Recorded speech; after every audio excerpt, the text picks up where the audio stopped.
ఎన్నడూ జై తెలంగాణ అన్నటువంటి ముఖ్యమంత్రి గారు కొత్తగా ఈసారి బతుకమ్మ నిమజ్జనంలో పాల్గొనడం కూడా విచిత్రంగా అనిపించింది. మంచి ఆహ్వానించదగ్గ పరిణామమే అనిపించింది. గిన్నిస్ రికార్డు కోసము బతుకమ్మని చేసిరు. మరి రికార్డుల కోసం కాదు కదా, ఎప్పుడు మేము రికార్డులు అనుకోలే. ఎందుకంటే ఇప్పుడు కాదు, ఉమ్మడి ఆంధ్రప్రదేశ్లోనే కోటి బతుకమ్మల జాతర అని చేసి బొడ్డెమ్మ నుంచి మొదలు పెడితే బతుకమ్మ వరకు 28 రోజులు కోటి బతుకమ్మలు తెలంగాణ అంతా చేసినాం. కానీ గిన్నిస్ రికార్డు కోసం చేయలే, తెలంగాణ రాష్ట్రం రావాలని చేసినాం. మొదటి నుండి తెలంగాణ సంస్కృతిని నిలబెట్టుకోవాలని పోరాటం చేసిన సంస్థ, ఆరాటపడ్డ సంస్థ తెలంగాణ జాగృతి. కాబట్టి మరి ఏదైతే కేవలం 10,000 మందితో బతుకమ్మ రికార్డు చేసి ఒక రకంగా తెలంగాణ మహిళలను అవమానించారని మేము భావిస్తూ ఉన్నాం.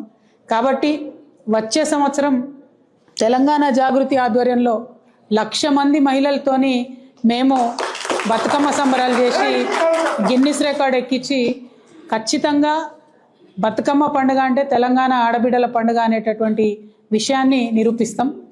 ప్రభుత్వం మా మరుసటి సంవత్సరం మాకు పోటీ వస్తే దాన్ని కూడా బ్రేక్ చేసేటట్టు మళ్ళీ వేస్తాం.